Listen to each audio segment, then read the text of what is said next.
In this segment of tutorials on developing online courses, I'll go over the components of the course map for properly planning the development of an online course. As we have covered in other tutorials related to the 7RD2 process, the online courses can be developed using 7 elements in 7 units of a course.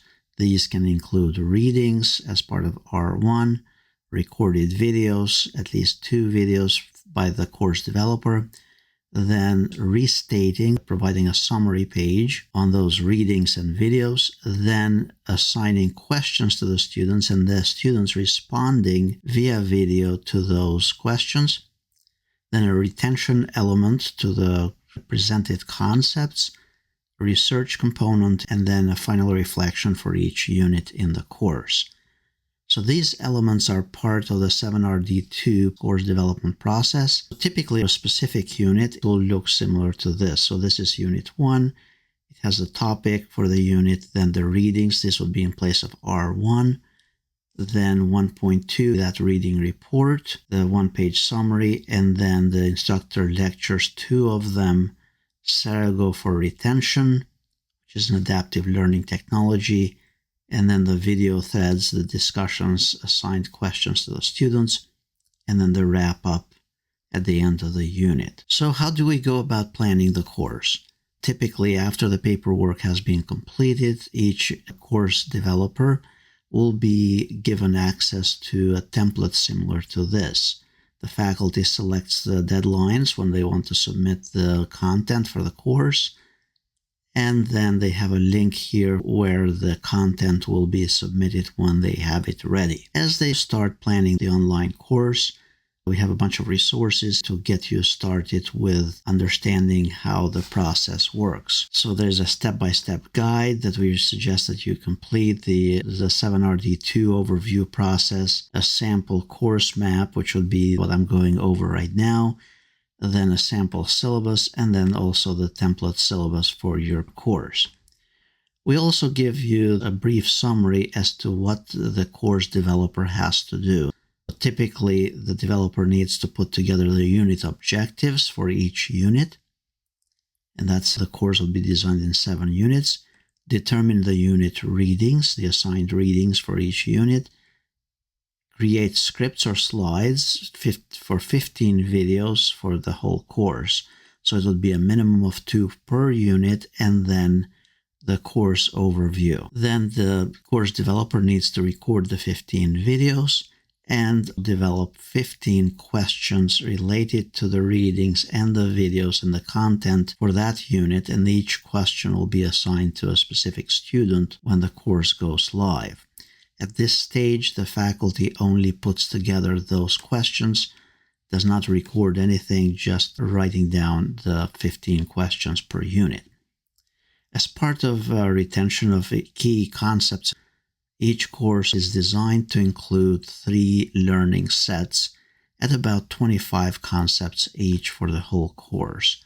So basically, for the whole course, you're going to be developing about 75 to 100 questions, and these would be concepts that you want the students to walk away from the course. As we noticed up here, we have the 3 deadlines.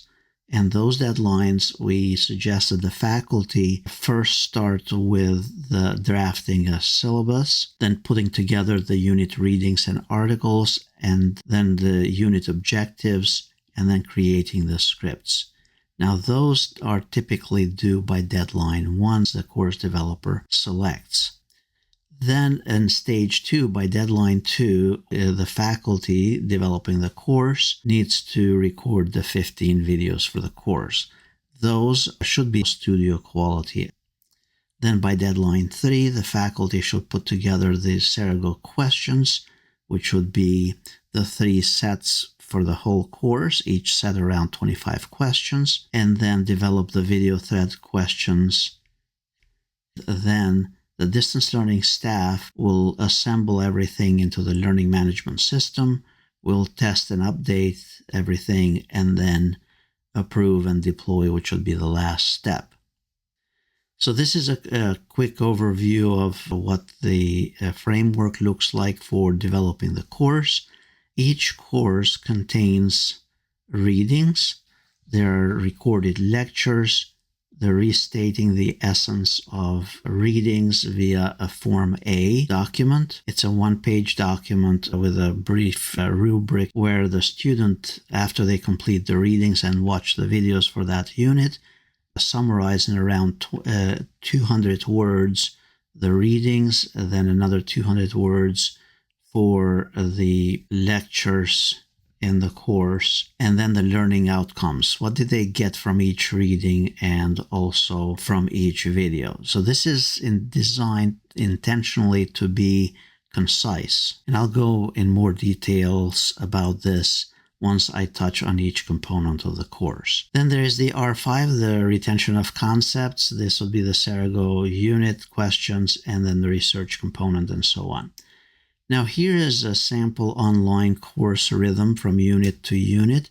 You can use it in a chart format. So you're saying in unit 1, there is going to be the readings, there are going to be the videos, there's going to be the Form A.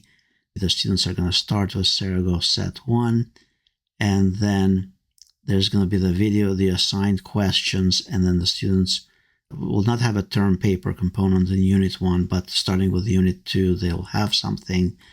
Then there will be an instructor wrap-up, and then Form H as the unit wrap-up by the students. So this is the table view of the planning of the course.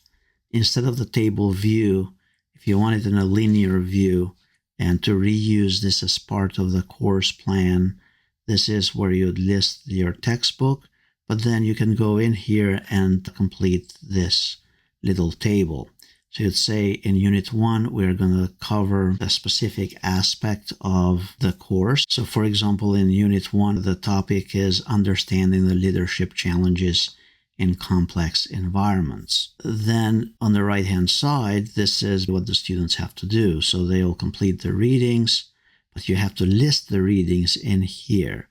They watch the videos, and then you'll be starting to think as to what videos you're going to put together as part of your instruction related to this topic.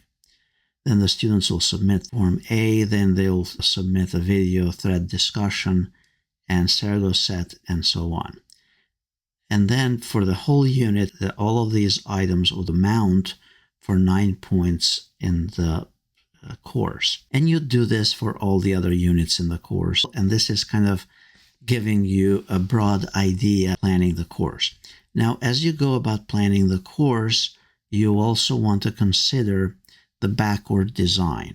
So the backward design is looking at the course objectives. Typically, there might be 4 or 5 course objectives, and now you're looking backwards as to how to split those course objectives into 7 units, so in 7 chunks. And then in each unit, you're going to highlight those particular objectives. Now you do that down here by going unit by unit. So you'd start with the title of the unit, and then you're going to list the course objectives for that unit. So you're taking 1/7 of what the students will learn in the course as part of Unit 1. And you want to start with these Bloom's taxonomy verbs as you define those objectives for each unit. So you want them to understand, let's say, models of leadership. But then you want them to be able to clarify what a particular model of leadership is. Then you want to have the students organize the styles of leadership and how they differ. Then assessing, let's say, models of leadership or styles of leadership. That's a higher level of learning, and then evaluate and analyze. So those objectives could look something like this. So this is International Finance course, and notice how these are laid out here.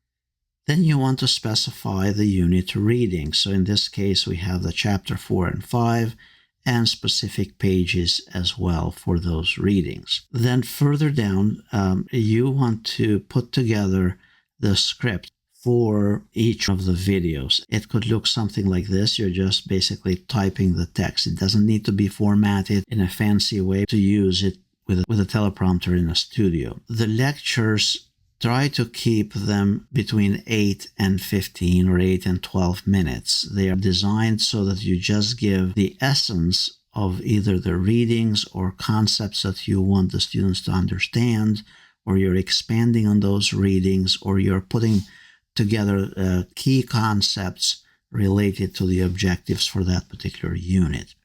In some cases, certain faculty prefers to use PowerPoints instead of a script. And in that case, you simply develop your PowerPoints and then hyperlink the slides somewhere in here under the video section. You can also use slide notes as well. So you do this for each video. So you have video 1A, you put your title in the script, and then video 1B, which you put the title in the script. So that would be for stage 1 as you're planning the course. Then as you're developing these scripts and assigning those readings, you want to also list 15 questions that relate to the topic, to the content and objectives that you're covering for this particular unit. These would be questions that the faculty teaching the course will record a video and assign those questions to each student. So you'd say, John, you are responsible for this particular question, and Mark, you're responsible for this particular other question. Now, those questions can be something for them to explore, to go and research a specific area, and then bring those findings back to the class via video. So the idea is to go beyond readings, beyond the lectures in the course, and the student to research the specific topic assigned and bring those findings and then share those findings with other peers in the class. So it's part of that peer learning. The idea for the 15 questions is that we assume there will be 15 students in the course, and the faculty teaching the course or facilitating the course can use the questions from the pool that you as a course designer put together. Next, you start working on the Sarago questions. The Sarago questions are about 12 to 15 concepts per unit. These would be key areas or key concepts that you want the students to remember from weeks to months after the course is over. And for that, we use adaptive learning technologies such as Sarago, and you enter those questions directly into Sarago. And we have another video of how to do that. So plan for about 12 to 15 concepts per unit. You can jot them down in the worksheet, or you choose to enter them directly into the Sarago platform. To get started with the Sarago platform, contact the Office of Distance Education, and the staff will provide you the link to the course shell to create those question sets. And then you do the same thing for Unit 2, Unit 3, and all the way to Unit 7. Again, the idea for the course map is properly plan the course and also to ensure that the course is built way ahead prior to the course going live. Again, these are the deadlines: the syllabus draft, the readings and articles, and the learning objectives for each unit, and the scripts by deadline 1. By deadline 2 would be recording the videos. Those preferably would need to be in a studio with good audio quality. And you can also use accompanying slides. Then by deadline 3, you develop and submit all the Sarago set and the video thread questions. You can submit this by either using the link here on the top, or you can email it to the distance learning staff. Then the distance learning staff builds this together, puts it together in the learning management system, and creates all the components, the placeholders for each one of those areas. For example, the unit objectives, they end up being something like this: the readings and other key components. Then the students are given directions when it's due, and also where to download the actual form for it. then the lectures, the link to Sergo, the assigned questions. So the faculty records a brief video assigning each question to each student.